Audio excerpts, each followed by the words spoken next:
Hello, everyone, and thank you for joining Prop Talk, a property management podcast that's powered by Resman and Inhabit Company. I'm Elizabeth Francisco. I'm the Chief Experience Officer at Inhabit, and I am your host for today's episode, An Entrepreneur's Journey, with our lovely guest, Stephanie. We are so thrilled to have you joining us today. Thank you. Stephanie knows because we already talked about it, but I'm a little bit of a groupie and a fangirl. So hopefully you guys will be patient with me because I'm going to be as giddy and as excited as possible because I know a little bit about your journey in starting your own business and have been able to watch it. And that is an amazing accomplishment. It's a ton of hard work. I think you have a lot of valuable knowledge to share for just other entrepreneurs in general, and maybe even specifically women. But then on top of that, you're also serving our industry in one of the most meaningful ways that you can. And I think that's amazing. And on top of that, managing a family and Like everyone else, the plate runneth over. It does. It does. But man, those of us in multifamily, I don't know why we didn't call it multi-plate industry instead. Right? Yes. So if you don't mind, would you just take a second just to introduce yourself and talk about your certifications and what are you doing today? Okay. My name is Stephanie Graves. I am the founder of Q10 Property Advisors. We are a third-party property management kind of consulting and training firm located in Houston, Texas. We started 8 years ago this year. So Wow. yes, I know. So before that, I was, working for multiple companies with lots of initials and kind of did the gambit in multifamily training, marketing, kind of ran some companies. And then 8 years ago, started Q10. I am president of the Houston Apartment Association, which is the largest apartment association in the universe. Yes. Locally. I'm glad you said that because I don't know if everyone realizes that. Yeah, it's kind of freaky. And I hate to say this because we're in Dallas, but it is larger than Dallas is. I know. So there's a little competition going on with them. But Would now be a bad time to point out that if AAGD and Tarrant County had gotten together? Yes, absolutely. There's still time. Is it too soon? So Houston, we're in Houston, have a little competition with the Dallas area, of course. I have, all kinds of certifications with NAA. I have my CAPS, which is Certified Property Supervisor, Certified Property Manager. I have my IROP. I do training on a national level and local level. And recently, a couple years ago, started Multifamily Immersion Summit, which is a multifamily training cruise. We go out on a cruise ship and have a family and an amazing daughter and significant other. And yeah, that's it. That's all I do. That is all. And the one thing she didn't mention, which she probably doesn't do a lot of, is sleep. Yes. I'm not a good sleeper, so I guess that works. It's funny you say that because we've talked about it before on the podcast, but I'm a natural insomniac, and I have questioned it most of my life, because it's a blessing and a curse. Yes. So for me, I feel like I was destined to have that because that's when most of Resman was built in the early days, was in the middle of the night. Mm-hmm. Yes. Yes. My supplier partners are always like, oh, I always know I can get you around 3:30 in the morning. And so, I'll shoot back emails. So my rule of thumb is if I get up before 3, I try to go back to bed. But if I get up after 3, then I just stay up because why even do it? So yes, I am an insomniac as well, which I've tried to fight, but then I get so much more done. Oh my gosh. I completely relate to that. Yes. So how did you get started initially in the industry? Yeah, I was in college in Austin. I went to St. Edward's University and I was working at a bank. And I had a customer that was, one of my customers was in multifamily and they were working through tax credits when tax credits were fairly new and really sexy. And everyone was like, wow, we're going to get all this money from the IRS. And so no one quite understood it. And they said, hey, you're really good at numbers. Would you like to come work for us? And it was a family-owned company. I said, yes, absolutely. And then there was no Google then. There was just AOL. So I went on AOL and went, what is a tax credit? And went 15 minutes later when your research results came back. Yes, it went, right? And then just worked for them for a while, got into the business, and that was in Austin. And then we had some properties in Houston and kind of just catapulted from there, moved to Houston and moved up through the ranks with various companies. So when you first started with them, were you with the property level or No. in the back office? Yeah, which is a little different than most people in Yeah. multifamily. So I learned on the developer side and Okay. the purchasing side. So I was running performas, doing tax credit applications, kind of Mhm. really understanding that investor part of it, which I think makes me a little bit different and makes me appreciate more that side of the business, Mhm. other than people that are like, I started as a part-time leasing agent, Yes. right? So my view is a little bit different than most. Everyone knows the business, right? But Mhm. because I started that way, I had some great mentors that always said, you need to know a little bit about everything. So that way, if you're in training or marketing, whatever that is, you're very, you can navigate when those Mhm. departments get Yep. eliminated. So in college, studying communications, my goal, I wanted to teach. I couldn't afford to do student teaching. I mean, I was working, going to school, and then they wanted me to go teach for free, right? During Yeah. student teaching, I was like, that's not possible. So got my degree in communications and then eventually found my way into training in multifamily, which is kind of satisfied that education part of what I do. Yeah. And which is kind of the reason why I was so involved with the apartment association, because that education part of it is a Yeah. passion of mine. Mhm. Well, and, you know, as we think about the associations, I often say, I know my own personal journey, I'm a product of that and from Mhm. people like you. Because, Yes. I did come up from the site level. I came in as a temp, a leasing temp, and not because I could lease, only because I could file all the paperwork and got every administrative task done imaginable. Like they had backed up for 2 weeks and I did it in a day. Yes. They're like, "Did Well, you because you lease didn't any?" sleep. Yeah, well, yeah. Well, and I do work. I mean, this energy's keep in mind I'm over 50. I'd like you to picture all this energy at 20. Yeah. It might have been even higher. Sure. Yes. Yes. So, yeah. So I think about coming up, and that's part of what I love, and I'm so passionate about with our prop talk and this podcast is about giving back to the industry because I don't know where I would have ended up in life in general if it hadn't been for the people who are gracious with their time that give back to the associations. I often used to say, where else can you go and learn how to run a multi-million-dollar business? And if you have enough initiative Mhm. and you have drive and good work ethic, you can move up relatively quickly Yes. and you can be running a multi-million-dollar asset without all those student loans. Not that college isn't important, but if Sure. that's not your let's just say maybe you don't have that option in life or Mhm. something happens like it did with me, you can't finish it. This is a wonderful industry. Yeah. And it's one of the best parts and it's one of those things, and we can talk about it a little further down in our conversation about keeping that going as we continue to think about how we centralize business and how we look at the assets. I really pray we don't lose that because Mhm.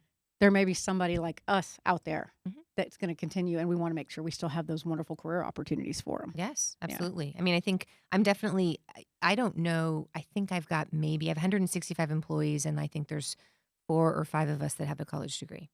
Mm.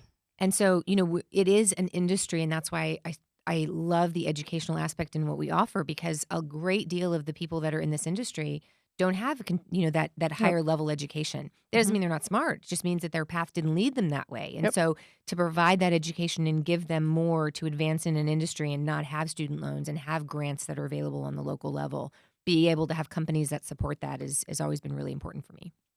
Interesting to note about the grants. We're going to come back to that Yes. because I Okay. don't remember anyone telling me that 20 something years ago. Right. So Yep. we'll talk more about that. Yeah. So we're here today to talk about the entrepreneur's journey. Um, I'm curious, what was there a point in your life where you thought to yourself before 8 years ago that you were going to run your own business or that's where you were headed in life? No. No, never. My mom gave me a blessing and a curse, and that was she gave me a blessing to think that I could do anything and nothing was unattainable. Like Mhm. it was never discussed you would have your own business or you would it was just understood, like whatever you want to do, you can, Mhm. which has been great, but it's also been a burden because it's very challenging for me to find satisfaction in accomplishing things Mm. because I'm like, that's no big deal. You know what I mean? Mhm. Like in my mind, I'm like, oh yeah, I'm president of the apartment association. I have my business. I sold a preschool. I have a cruise. Like to me, it's not that big of a deal. And to other people, they're like, wow, one of those tasks would have been monumental for me.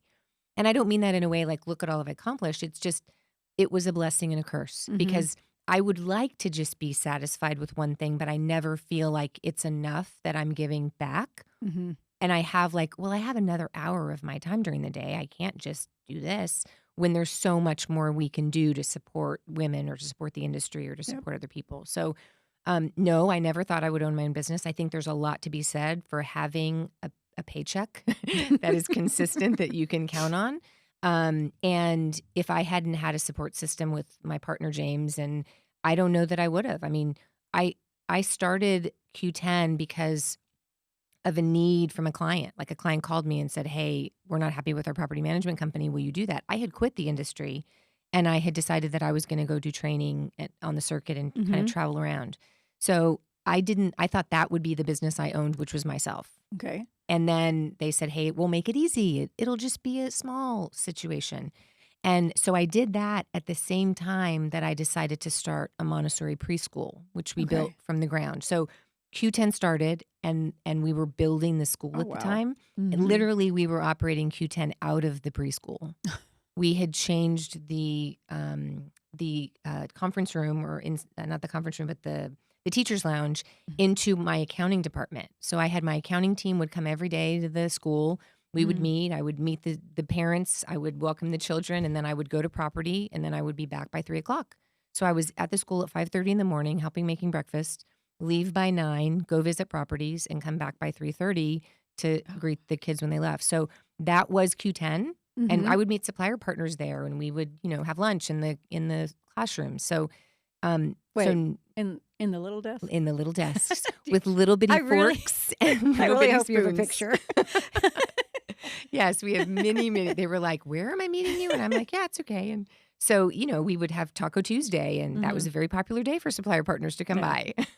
That's the great thing about our industry. I think it definitely teaches you to be resourceful and do with what you have. Right? Yes. There's no excuses. You can always find a way to get it done. Absolutely. Yeah. Absolutely. So, I remember planning for some of the expos, and, we would take over a classroom and work on stuff. So, no, I didn't think I would own my own business, much less 3 or 4 of them. Yeah. So when you you got pulled in to this opportunity. How many, if you don't mind me asking, like what was the initial size that you started with? So our first property was 276 units. So it started with the one property and then built. Yep. Okay. And then quickly we took over an owner that was looking to retire. He was managing his own properties, and I was referred, and we took over his property. So we went from 1 property to 6 properties in 6 months. Okay. Ooh. And then, which I was doing accounting. Oh my Lord. Let me just tell you, as soon as we found, Stephanie V is my CFO, and when she came, that was the most blessingest day of my life. I remember going over, I was like, so kind of this is what I did. And she was like, I can fix all of that. Okay. Yeah. So anyway, so we went from 1 to 6 in a 6-month period. And then today we've got 35 properties and right under 6,000 units. Wow. All on Resman, by the way. Wow. Thank you. Well, you didn't have to, but yes. thank you. But I'm yeah. curious about, because if that's the way that it started, did you have, like when you knew you were going to take that on, and you had the Montessori school, did you have like a strategic plan? Like, was there a business plan? My guess is going to be maybe not. But then my next question would be, when did that happen? Yeah. So no. I had a partner at the time, and she, we knew she wasn't going to stay on very long because she was kind of at the end of her career. And so, she kind of handled operations, and I was handling, the LLCs and the business part of it and the, the operations. And then when we took over 6 properties and there was 2 of us, it was very quickly, we were like, wow, we're going to do this. And I didn't have, it's going to sound awful. Like I didn't have hey, I'm going to get 5 properties in a year, or this is where we want to be. Like literally I had been working for men that had private parking spaces, and I was 8 months pregnant walking from the back of the parking lot to the front when they got out in their, golf gear. And I remember, big as a house, walking into this going, wow, I have been working my backside off, and these guys have been golfing all day. And I'd never really had this women passion, this women first, but that was kind of a turning point for me. And I realized that most of the women I was dealing with in multifamily were doing a great amount of the work, and the men were doing a lot of talking about the work, which is necessary, absolutely. And, maybe that was just the company I was in, no offense to anybody. And I said, I want to have a company that I can provide more flexibility for women. And it's very challenging in multifamily because when you're on property, you have hours Yep. and you need to work those hours. And so I was trying to figure out how I could do that when this client came to me. So, I was working on the training part of it because I wanted that flexibility. And then when they came to me, I thought, okay, well, if it's just me, then I can make those decisions, and we'll be able to cover for each other. Yeah. So, But 6 months is that's a lot of that's It a is a lot of lot. properties for two people. Just knowing what it takes to take over an asset and take over management, yeah, that is an enormous amount of work. it was a lot of fake it till you make it. And so, we can look back now and all the things, there was some infrastructure that we needed to have that we didn't. I mean, there's still things that I look at like now that I'm like, wow, it really would help if we had time to do this. But, Mhm. It just was the nature of the beast. And when we started the business, year before last, I think I've had it by myself for 2 years. I bought my partner out and she retired. And so there were still things that we could do better, Mhm. and every day that I think, oh my gosh, the sky is falling, we'll go take over an asset and I'll be like, wow, we're really great. Like seeing what we're taking over, right? And then there's other times I'm like, wow, they have this great risk management book. I wish mine was that good. Yeah. So it's just learning through what we do. Mhm. Strategic plan, no. Now, of course, we have, initiatives that we work on. And my partner, James, is more active in the business. Okay. He kind of brings calm to the chaos. Mhm. We have all these great ideas, and he's very meticulous about things and has Okay. helped with processes Yeah. to really help with a predominantly female team that just drives to get things done and doesn't necessarily button up everything on the backside. Yeah. Mhm. So was there a certain size that you really felt like this was the time, like, or maybe in the journey of Mhm. Q10 that you decided, okay, we need to, it's great. We've been growing organically, which is fantastic. And by the way, if it makes you, so I'm hesitant to say this because yes, you are a customer, but if it makes you feel any better, when we first came to market with Resonant, we didn't have a plan either because we didn't build it to sell it. Right. Right. And so it just kind of started to organically happen. Oh, So I remember those days. I know exactly what you're Yes, talking I about. remember your little bitty booth. Yes. Yes. And you were like, well, we have about 5, we were You we guys were seeing you. earliers, yeah. Yeah. So you're not alone. Mhm. But I also think multifamily helps prepare us for that just in general Yes. because we are not always the best resourced, and we were slow to adopt technology. So all of those issues that come with scaling a business are Mhm. sometimes self-imposed here on top of what's organic. So I guess that would be my question is, was there a point where you're like, okay, this is it. We need to let's take a breather. Let's take a step back and think about what does the future look like? And where in your life cycle would you say that happened? Or Um, is it happening? every moment I think everything's buttoned up and we're going to have some time, we don't. Mm. Um, in property management, when you hit about 3,000 units, you start to be more comfortable in that you can Mhm. overstaff. But up until then, you got to do what you got to do. So Mhm. we did narrow down the unit count we were taking. We took on, some assets as a favor because bleeding heart, please help me. And we did great with those. And then we got to the point probably right before COVID when we decided that we needed to fire some clients. Mhm. You have those 20% of the clients taking 80% of your time.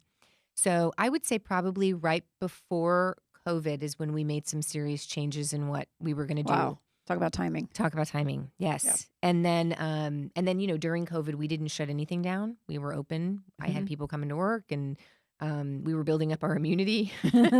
And so I think that was really when we were like, things have to change a little bit. Mhm.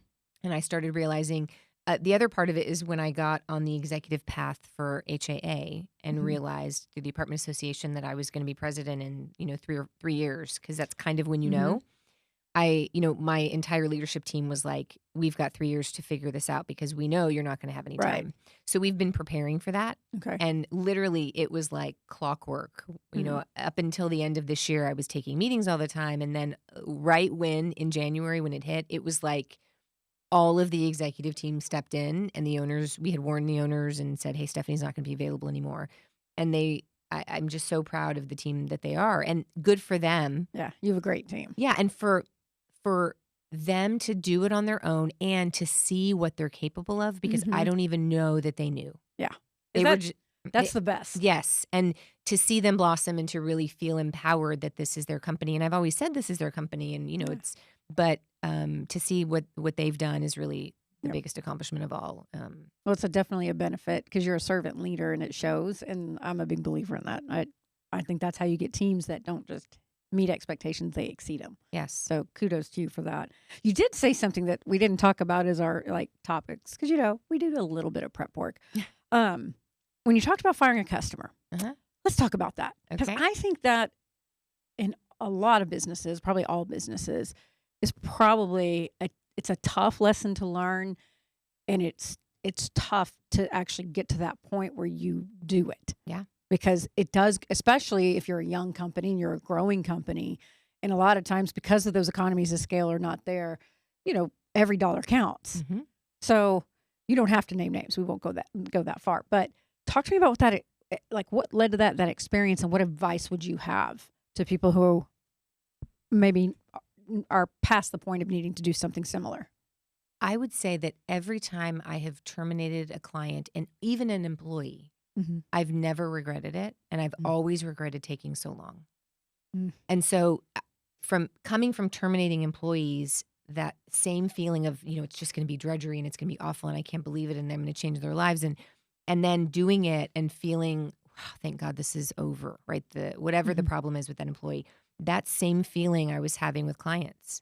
And when you look at your cell phone and you're like, oh my God, I got to take that call.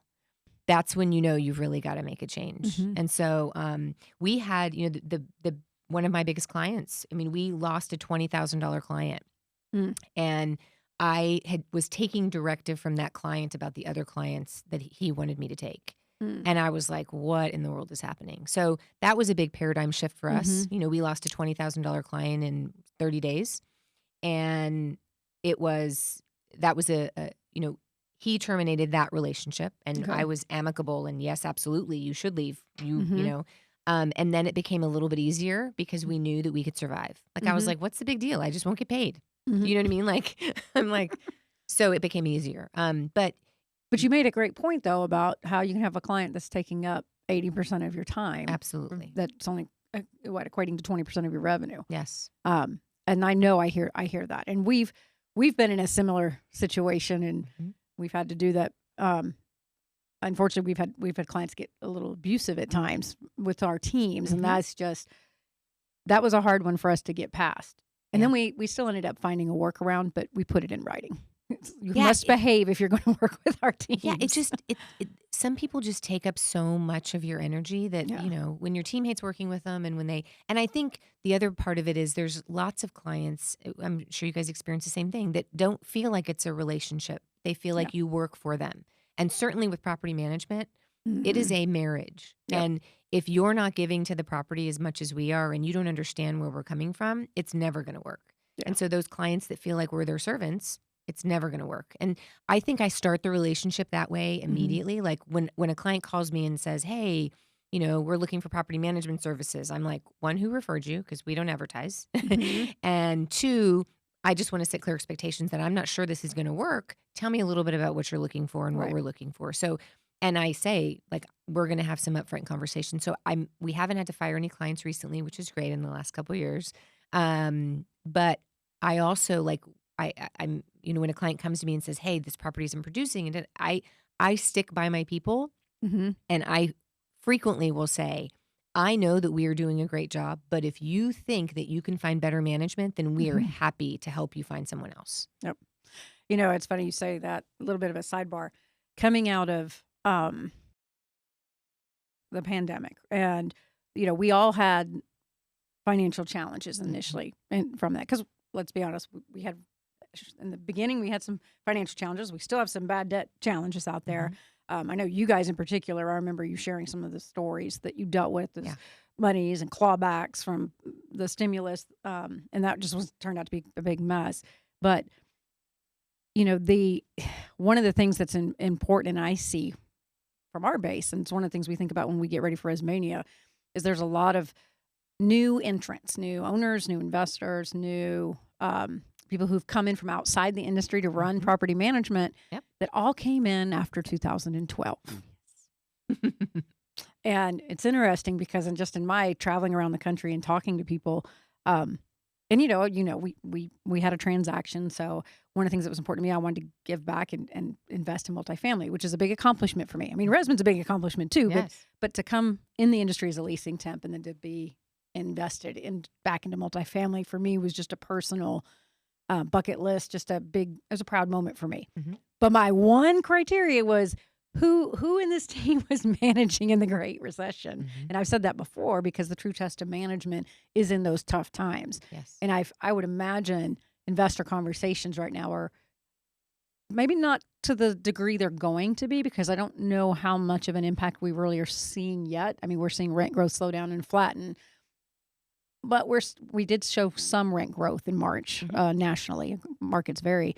So are you having challenges today with investors as they keep, see the headlines about recessions and negative, I think there was like 30-year negative year-over-year rent growth. It's like, yeah, but if you read that whole article from a certain competitor out in the market, if you read and watched that webinar, further in, they point out that, well, yeah, but the year-over-year, the year before that was also at a record high. Mm-hmm. So what is the realities for you right now, and how are you handling your investor conversations? I handle mostly syndication deals. Okay. So individual owners that belong to investment groups.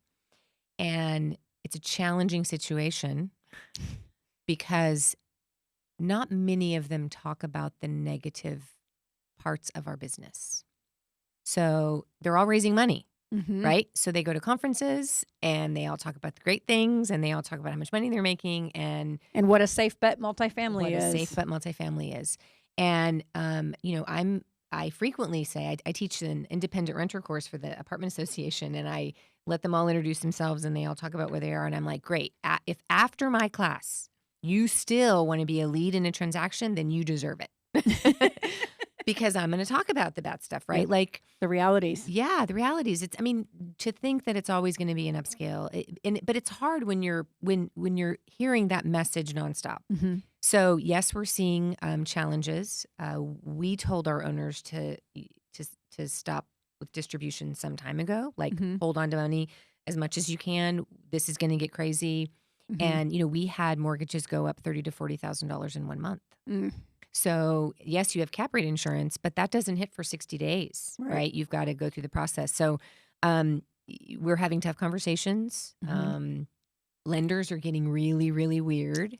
That's what I've heard that. Yeah, holding money, not releasing even renovation funds that they, you're sending in stuff. They're not releasing renovation funds, taking longer. So all of that has a trickle-down effect to suppliers, right? So suppliers are waiting longer. They're like, what happened? You guys always used to play in 30 days. Why are we at 60 days? So all of it has a trickle-down effect. So yes, all those conversations are being had.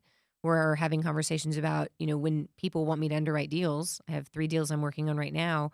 And I'm like, are these really going to, what kind of financing are we getting? How is this working? Lots of people are coming up for refi and cap rates are expiring. So I'm telling everyone, I don't have a crystal ball, but, this year, next year are going to be really challenging. Yeah. And not to mention that we still need rent growth when the people aren't making more money. Yeah. Right? Yes. So, would you say that the key, if I'm hearing you, it sounds like a lot of conversations. Yes. Right. So good investor relations management for you and your syndicators is just clear, talk about it, consistent communication. Yes. And setting clear expectations. Yeah.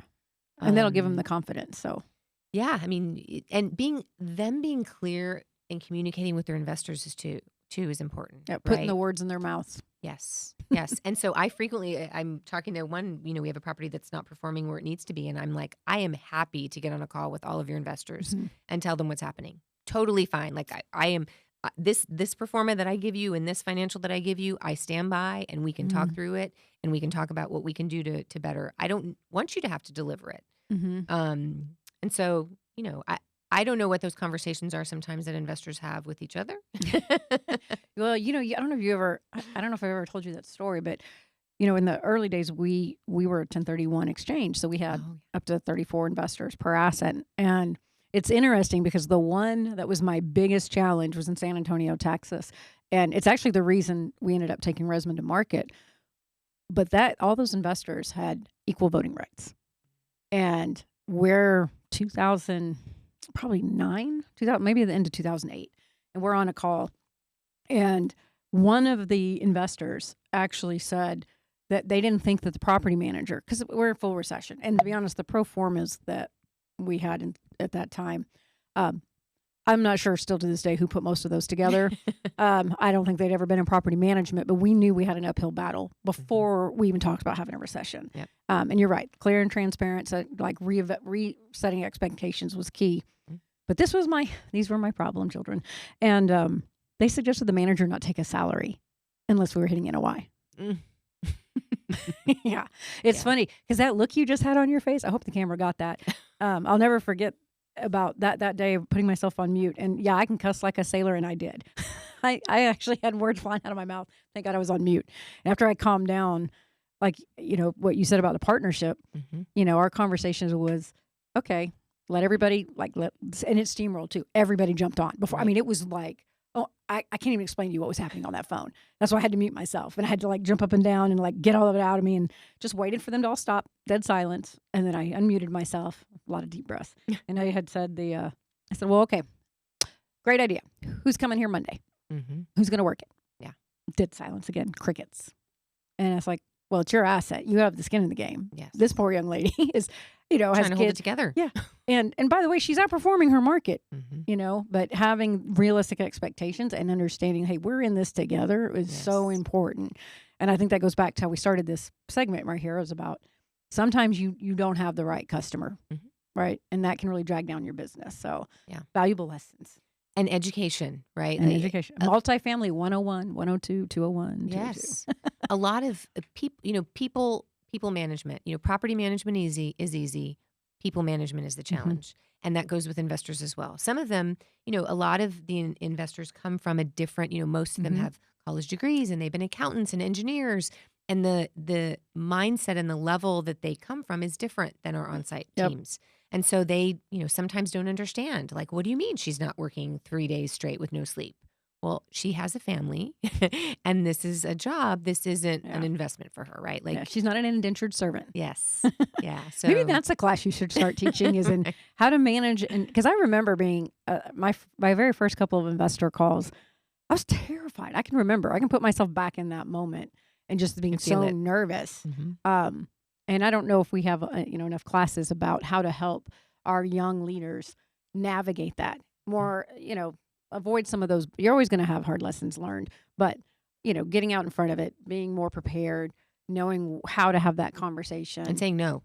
Yeah. Well, and case in point, learning how to say no to an investor, which goes against everything you're kind of taught as you come up through the ranks. I don't know. I think we have a session coming out of this. So when you were going back to starting your company, what would you say was the biggest challenge or obstacle that you had to overcome? Myself. I mean, feeling like, what am I doing? You know what I mean? That level of insecurity where I have this knowledge and I know kind of what I'm doing, but I always felt like, I still feel like this sometimes when I walk in a room, are they going to figure out that I don't know what I'm talking about? You know what I mean? That was my biggest challenge. I can't relate to this at all. That was my biggest challenge. I remember when they called me and said, hey, we want you to be on the board for HAA. And then we went up the executive board. I was like, at some point, somebody's going to be like, you're being punked. Right? And so I can do anything when I'm on automatic, right? Because I just push through it. But when I sit and think about the responsibility of making these people's paychecks and the families, and I have 165 families that are counting on me, and are we going to make payroll this week? And, I knew when I started Q10, I said, we have to plan on not taking a paycheck for a year because we have to put that all back in. And lots of partners said, oh, let me start with you and let me go. And I'm like, okay, can you not take a paycheck for a year? Because I have a support system, luckily, that I can do that. But if that's not in your support system, then it's not something you can do. And so, 5 or 6 people were very interested in partnering with Stephanie Graves. And then I went, okay, so no paycheck for a year. I hope that we'll get one, but you need to plan for that. Yep. And so that's when I say there's a lot to be said for getting a solid paycheck every week and every month. So getting over myself and thinking that I wasn't good enough or that I wasn't smart enough or that I wasn't going to accomplish things was a big challenge. And the other is just people in general. So go back to that, because that's something that I'm upfront about it and transparent about it. The imposter syndrome was a challenge, probably more so on the technology side because You're I don't selling have technology. well, and I came Right. from multifamily for Yeah. 2 decades. And I think I got to a point where I didn't have as much of that in the probably the last 5 years of my career when we were managing assets. And it's probably because those 1031 investors, I just got mad enough to where I'm like, look, damn it. I know what I'm talking about. You people do not. Yes. But then when we decided to take Resman to market, there was so much to learn about everything. Mhm.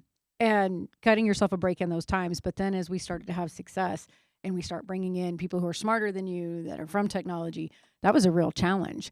And in full transparency, it was probably one of the hardest challenges for me professionally Mhm. was figuring out how to get past it. Yeah. Because there was a part where my gut, and it's terrible. Yes, data driven decisions are very important. I love technology. I love data. Mhm. But I also know there's some things that data just doesn't tell you, Yes. especially when it comes to human beings. And so I would take a back seat when my gut was like, this is wrong, but I didn't find my voice. And Mhm. sometimes my customers, to be honest, suffered for that because I was like, well, they know what they're doing, right? Mhm. They've been doing this for 2 decades. I'm curious, how do you work on it? How did you overcome it? I mean, it's conscious every day. Mhm. I'm conscious of it every day. It's mind over matter, really. I mean, it's challenging when one thing goes wrong. Let's say we've got a bad month at a property, right? Or Mhm. it's the best when I walk into the office and the accounting team's like, "Oh my God, none of these managers know how to enter invoices," right? And so I'm like, okay, like I hear you. I want to justify that, and I'm like, so who particularly? Like, can we get an example of what that is? Mhm. And so sometimes you can feel like the entire process is just an SHIT show. Yep. Right? And then when you narrow down to it, you realize it's only 2 managers that don't know what they're doing. Mhm. Right? And so seeing that made me really realize that the majority of what we do is really not as dramatic as we think it is. And so, I'm conscious of that. Like, Mhm. I realize that, I'm walking into a room with people that are making the same mistakes that I've made and that are making mistakes today and probably think, oh my Mhm. God, this is a house of cards that are going to fall apart. Right. Yep. So it's just really a realization that we're all just doing the best we can with the Mhm. information we have. Yeah. And it helps when you see, major players make huge mistakes. And, there was a huge settlement today. And I'm like, well, shoot, at least I didn't lie to everybody on TV and have to pay $700 million. Yep. Like, what? Shoot, I just didn't make a performance number. Like, that's not that big of a deal. Yeah. So, when you put things in perspective, it kind of just makes you feel like, okay, maybe we aren't doing these things right, but we're trying, we're learning, we're moving forward. And I just Mhm. try to do the best I can every day with the information that I have. Yeah. And that's all you can do. And then Mhm. sharing that with your team, which I know you do, because I sat with them Yeah. at HAA Scala.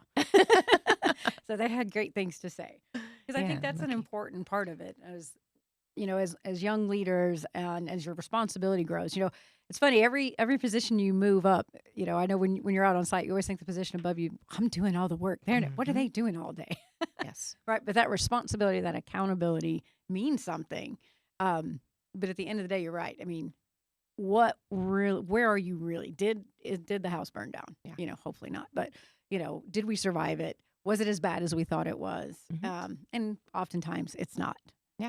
And I think that's the reality is every business has challenges.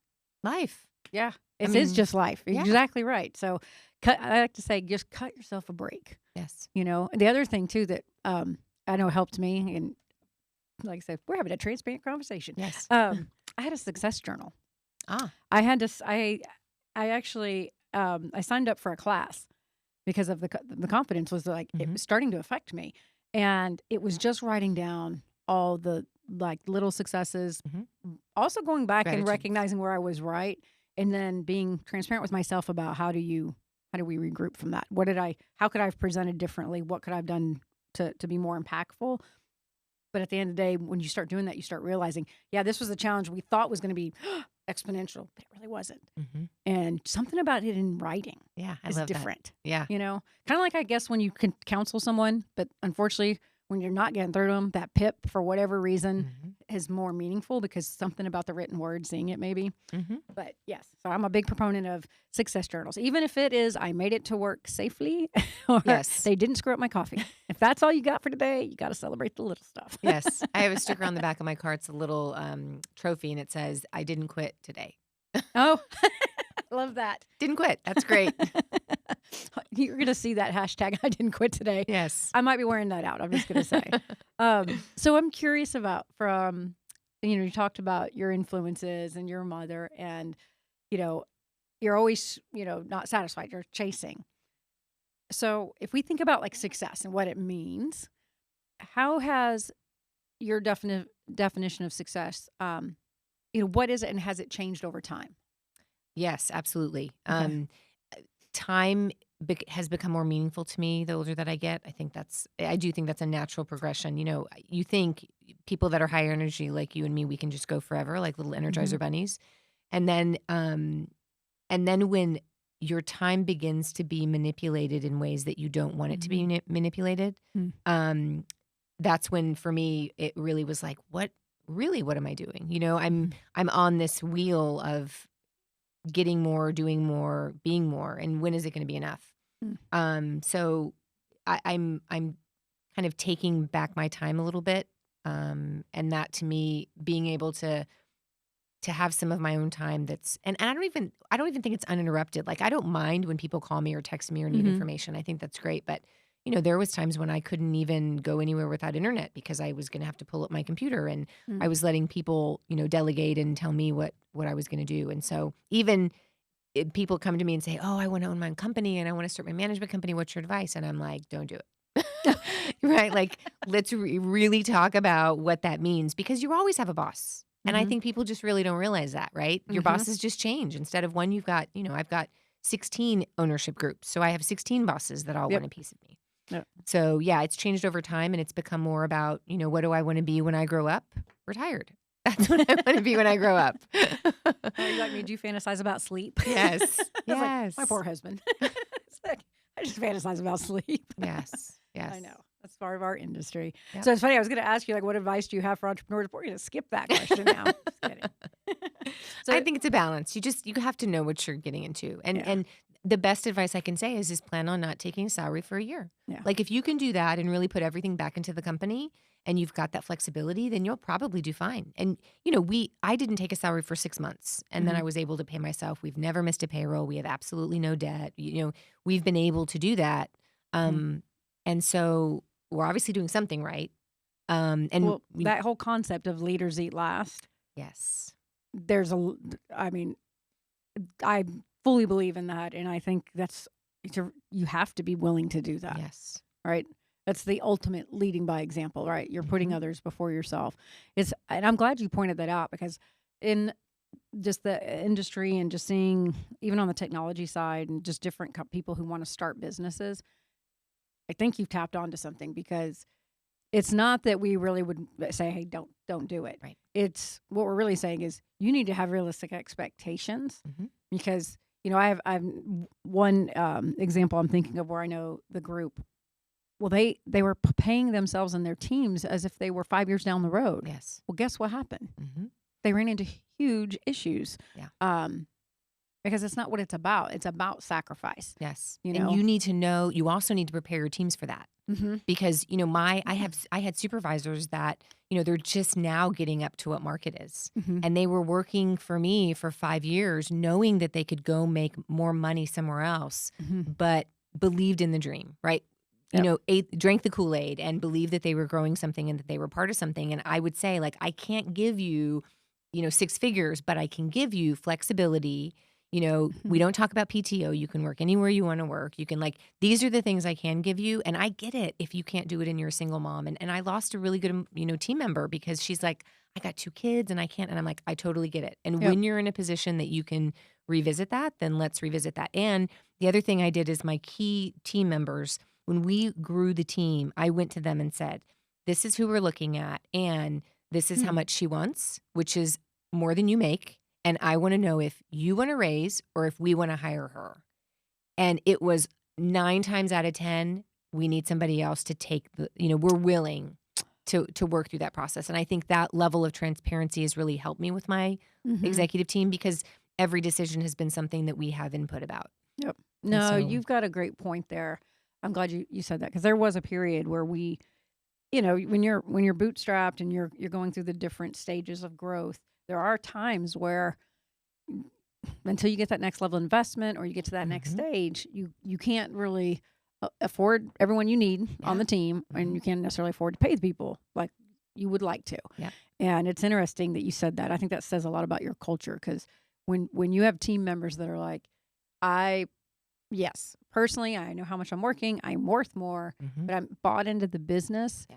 And the business we need another body, because we can't continue to do what's best for the business. That's an air 5 to you, because that's a big deal. Yeah. Well, I mean, they did get discount on childcare for a little while, so that was a benefit in the preschool. But you sold the preschool. Right, yeah. Once they were in elementary school, I'm like, time to sell. Let's go. Is that what it was? It was right about then, actually. But we had, I had accountants that had their kids in, you would come to work, drop your kids off in the classroom, and then go into the room, right? Like there were some benefits, but yeah, it was a little bit of a challenge. Yeah.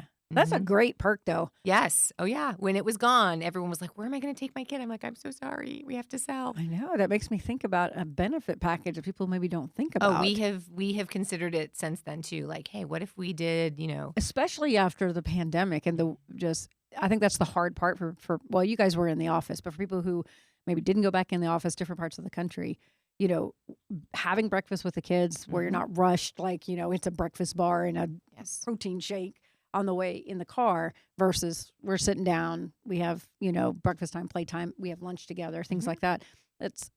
There's a bond that I think if there was a small silver lining out of that situation, it was, I know in my neighborhood, I saw so many families out together. Yes. Which had never been before. Yeah. No, never saw that before. And now when you're thinking about going back in, how do you have a good, safe space? How do you have that mental peace of mind and the financial cost?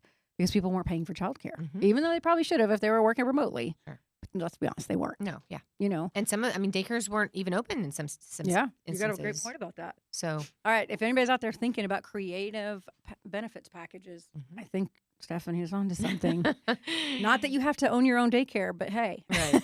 Yes. It was definitely a perk. Yes, and it was helpful for me too, having extra people there, that if we needed something, I had accountants that were willing. I mean, literally, I interviewed one of my best employees, but with cutting strawberries in the kitchen. Like, I was like, hey.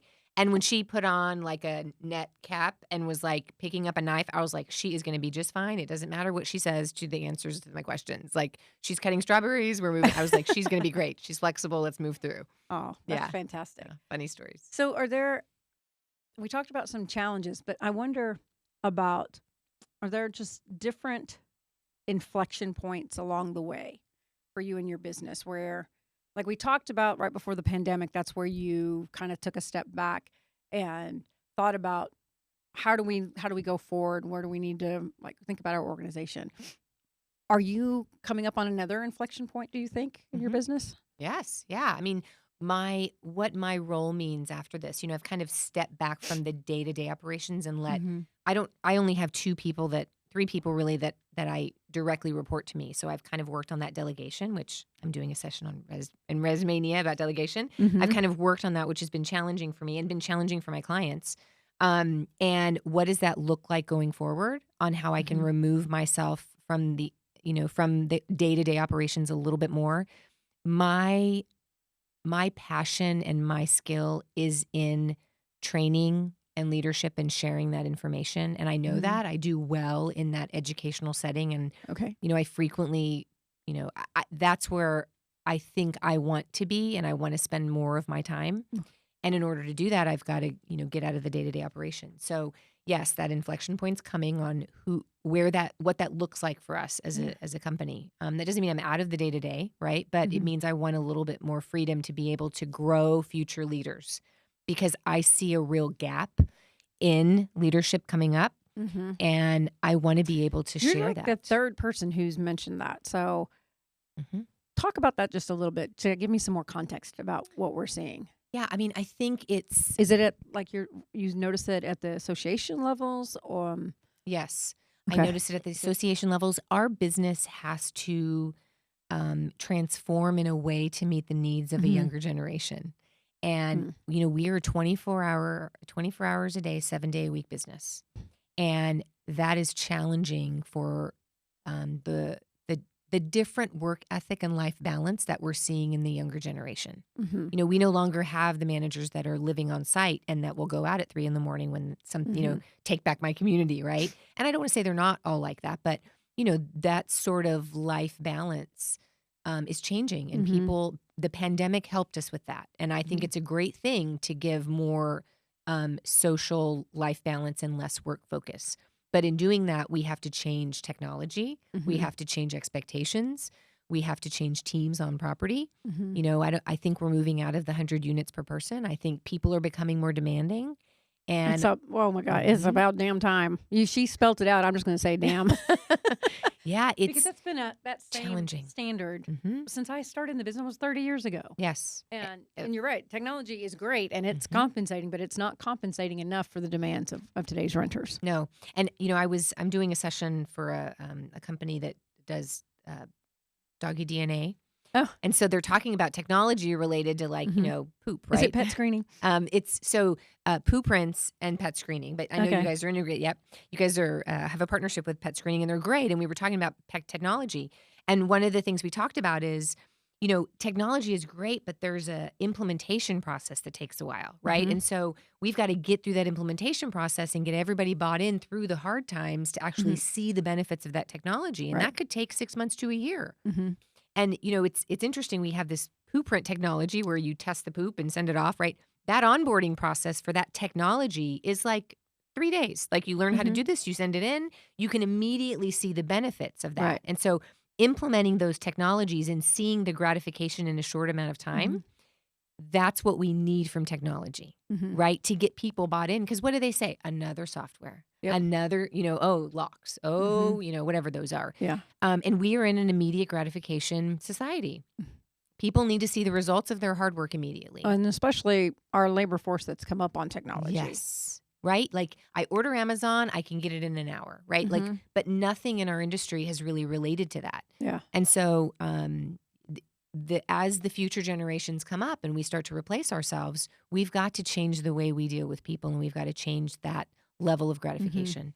And, I hope that I can help with that. I hope that we can find a way because I do see that there's a gap in what's happening. Yeah. Yeah. Well, and I wonder, it's like I was on a call today with Happy Co. is one of our partners that we work with.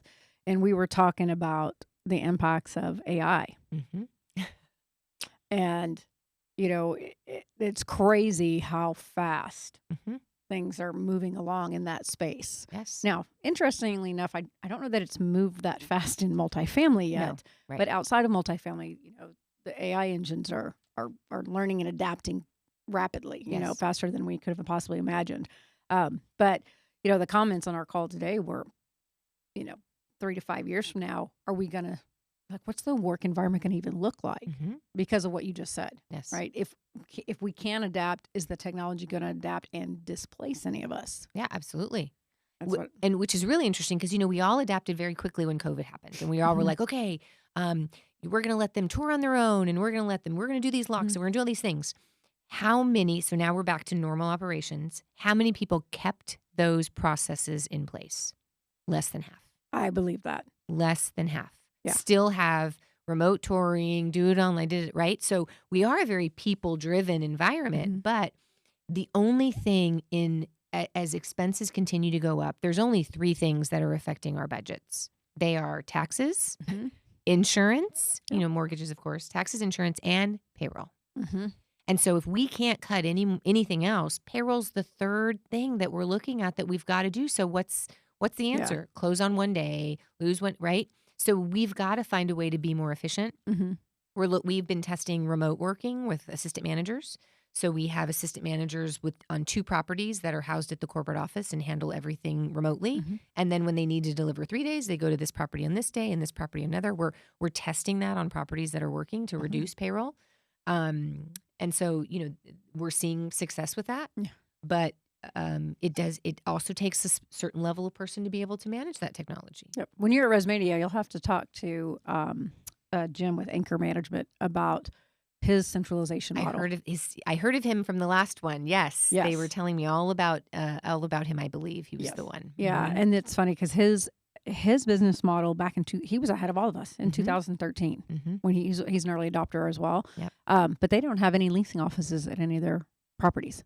And they all are a little smaller, right? Smaller assets, like not 100, 200 units. I think he may be pushing, maybe not 200. Okay. Um, But still, I mean, over 100 units with no oh leasing yeah, office is a big yeah, deal. they're like 4,000 or 5,000 units up in the northwest in Oregon. Mm. I think they're all in Oregon, Okay. but they're also centrally located. Sure. By design. Mhm. But just some of the things that they've gone through about what they brought back into the back office challenges, Mhm. and he's more than willing to share it because basically that's what you're doing. You're looking Yes. at how to what portions of the business can you centralize and how can technology help with that. Yes. And it's funny. I love technology, obviously. Mhm. Right. I don't know if you know what I do for a living, Mhm. but I also believe, and I say this a million times, I look forward to technology enhancing the human experience, Mhm. not necessarily just replacing it. Sure. And I think we still got to have those partnerships and conversations because the biggest difference we have in our industry, and you know this, people live. Where we They work. live there. They Mhm. live where we work, right? This is someone's home. It's not their car. It's not the pair of shoes they bought. Yes. It's very different. And I hope that we don't get to that point where people get so removed or we go so far into technology that we don't have people interacting with people. Mhm. Because I think instinctively we want it. I just know when I first took off my mask and was smiling at people, I can't see how many people stopped and commented on it. Right. Yes. Even though they were still wearing their mask, they got past it real fast. Yeah. I missed you, right? Yeah, they're I like, mean, oh, it's so nice to see a smile. I'm like, oh, that's because yes. we're humans. We're pack animals. Yes. I remember going to Starbucks and I didn't even know what this girl looked like for like a year. And finally I was like, she's like, hi, Stephanie. And I went, are you? And then I said, cover your mouth. And I'm like, oh, Oh. that's who you are. She knows me because it's on my cup, right? Yep. But I was like, oh, it's so great to see you finally. Yeah. Yep. So we're at the end of the day, we're all human beings, right? Yes. So we were starting to talk a little bit about work-life balance. So change gears a little bit, and I wanted to dive into that because I've struggled with it. I've just from what you've shared, I think probably you have too a little bit. Mhm. And I wonder because you have this other responsibility, and it's great, and you're very fortunate, and I can imagine how proud you are of your team for really stepping up, which is great for growth, by the way. Yes. Yeah. Talk about out of necessity, right? Mhm. But how are you taking care of you now, like you and your family? Like, what does work-life balance mean to you today? So one is I've changed my vocabulary about it and I call it life-work balance. So that life comes first Subtle is what I'm but trying, impactful. right? So that's the first thing is I try to go, what does my life look like after my work? Work is after that. So um, I think that it really is this malleable thing that we go through. When I'm needed, I've just let go of the idea of that all my emails are going to be answered at the end of the day. And it's just having a feeling of going, it's going to be okay. My daughter likes me right now still. I mean, barely because she's 12, but she likes me and wants to spend time with me. And so I don't want to lose that because I know in a couple years she's going to be, a teenager and be like, Mom, get out of my room. But right now she still wants to have sleepovers with me and she still wants to hang out with me. So I've tried really hard to involve her in that. And she knows that work is what we do so that we can go on vacation. Yep. Right. But I have always, even when I worked for another company, I've made flexibility number one in my life. Like my frequently my team is like, well, I have to go to that, but I'll work after. And I'm like, go to your soccer game. Like these moments you can't get back. So Yeah. it's so hokey when we say it, but I just try to make it a priority. And if I can't make it, then I bring her with me right. Like, she's got to walk home sometimes, but in general, she goes on the cruise when we have it. She comes to the bowling tournaments. She helps with things, and I think you just have to really make a conscious decision and decide that it's going to be more important to you. And sometimes people just don't have the courage to do that. I mean, the bottom line is that everything we do is a choice. And if you're working for someone that demands your time over your family on a repeated basis, then you're working for the wrong company. And you've just got to decide what's important to you. Yep. And that's a hard thing to do, but I can't say I lived by that in the past. Right. And there's moments, right? Like there's moments when I got to do this and this is what it's going to be like. But I was talking to my daughter yesterday. We were talking about something, and I said, she said, like, what do you not like about your body, or what do you not like, And I said, I don't like my thighs or whatever. And I said, but I can tell you this, Rye. When I'm on my deathbed, I'm not going to wish that I had thinner thighs my whole life. I'm going to wish that I spent more time with my friends, or more time with my family, or more time on vacation. And so I may not like my thighs, or I may not like this, but what is important to me is the time that we spend. So don't worry about you not liking your nose or your whatever, because when it matters at the end, it's not going to matter. Yeah. And so, she kind of laughed and was like, yeah, like who cares about that when I can do this? So, you have to make a decision that it's going to be important. Yeah. Well, and it's funny, on one hand, I remember with bringing up my kids in the industry, free labor. I'm just going to own it. Oh, no. Yeah, absolutely. Yeah. They could set up a resident function better than any leasing team. Postage machine. Get that postage. Them and their little friends. But on one hand, it was great to bring them around the industry because of seeing like their work ethic sometimes compared to other people in their generation is different. Yes. But on the same token, they also saw me give too much. And I think when you're a founder, it's even harder because of what you said. We want to take, and often you have to take the sacrifice, but then maybe we sacrifice longer than we probably needed to. And I love that you said that you took on and you thought about the weight of the 165 or 68 families. I don't know, can't remember the exact number, but that you're responsible for. And I like that you said families, because I think to have a good culture, especially if you're going to take something from zero to, an endpoint where you have 6,000 units, you're going to ask a lot of people, and they've got to be bought in, and they got to know that they're valuable to you beyond just the business, because you're doing it together. So I applaud you for that. I think setting those examples, I kind of went off on my tangent there, but with their kids, that's one of the challenges as a founder. When I look back, actually it was my son. He called me out on it on a senior trip to a soccer tournament. He made me cry while I was driving because technology in our phones, I attended everything. And he acknowledged that. And out of the blue, he just brought this up while we were driving. Yeah, you never know what they think of and what they remember. And he's like, well, I think it's because it was a big tournament we were going to. And he basically called me out for always being there. But he said how many times he looked up in the stands when he had a great defense. He was a defender for soccer, or great head butt or whatever. And I missed it because he'd look up to see if I saw it, but I was checking a text message and working on my phone. And so I wasn't truly present. That's probably my biggest regret. Yeah. And that's why I thought this was an important conversation, because it is hard, but you're right. I believe we still would have got here. I think I put too much pressure on myself at times, but you can't get those times back. And I love that your company, and it shows, that flexibility, because these is our future generations that are going to be leading us and taking care of us, by the way. So spending time with them is so important. And I love that you do that for your teams. Well, I mean, and we don't do it perfectly. I mean, like we all have times when you hear the kids in the background, or we're not doing it perfectly, and we don't, but it certainly is something that we try to do. It's funny, we do a picnic. We try to do a picnic every year in the spring. And so I sent out this invitation for the picnic, and we used to bring the whole families, right? How many people are coming from your family? Not grandma and grandpa, just immediate family. We have 165 employees, and we got like 550 RSVPs. And I was like, oh my God, like this is going to cost me $50,000. Like, I was like, okay, hold on. I love the family, and I'm sorry that we have to say just kidding, but let's just do a company event. And like in the future, we'll bring the whole yes, group. I was like, in the future, maybe we'll rent a park, but we can't go to the zoo with 550 families. We have to close down the zoo. Like, that's not going to work. So I kind of underestimated the amount of people we had that were part of the family. Yeah, but they are part of the family. Yes, and that's another thing from the pandemic. People got to hear their spouses, their partners, their parents, in see what they do for a living. Oh, yeah. And I wanted that level of, I want that level of them feeling committed to this. I want to say thank you to the wife of the husband that's coming on calls. And, I want to have that environment where they know where they're coming, or when they're getting a text message from some woman in the middle of the night saying, hey, you have a call, that the wife knows that we're normal people, right? Or the husband knows. I want that. And I also want them, when someone decides that they're going to give notice, that their wife's like, do you really want to give notice to this company that does these things for you? I like that guilt factor, like, to be quite honest, right? No, there's something to be said for that. Yes. Because you're right. the spouses and our partners have, there are the sounding boards for our team members, Yes. and showing them what this is really all about is really important. Mhm. So, well, I think I just want to say, like, we're coming up on our time here for part 1. There's part 2.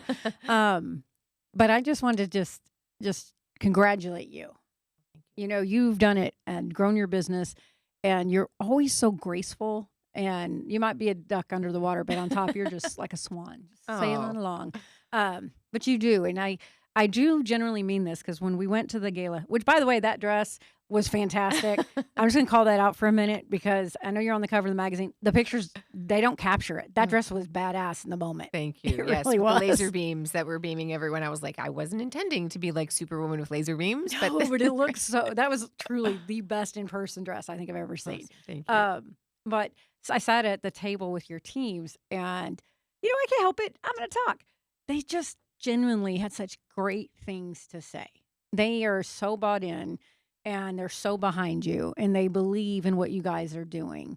And that's not an easy thing to do, and it takes a certain type of dedication and belief in your people. And I just applaud you for it, and I just want to say congratulations on just a hell of a job. Well done. Oh, well, thank you. It's a work in progress every day. And so, Yeah, but you're ready for the next chapter. I can tell. I hope so. But yeah, your teams are super proud stepping of up. them. When they, it's funny because you step away a little bit to do your responsibilities for HAA, which might be what we're getting into in part 2 of our talk today. But to have that kind of forcing function, Mhm. I think it was like both of us. setting things up for Yes. another chapter. Hopefully. I think so. I can feel it. Especially after this gets around, they're gonna be like, "Yeah, we need that management company." Oh, nice. She's like, "Wait, we didn't talk about that." Right. Anyway, Okay. so I just wanted to say thank you. Thank you. You guys, thanks for joining us today for our part 1, the entrepreneur's journey with Stephanie Graves. We hope to see you again soon. Come back and check out part 2, where we're going to talk about what does it mean to serve our industry. And if you have an interest in coming up in your local affiliate, how do you do that? How do you get involved? What does it really mean to be president? What are they expecting of you? And what can you give back? So that's going to be part 2. Awesome. So thanks, guys. We'll see you next time.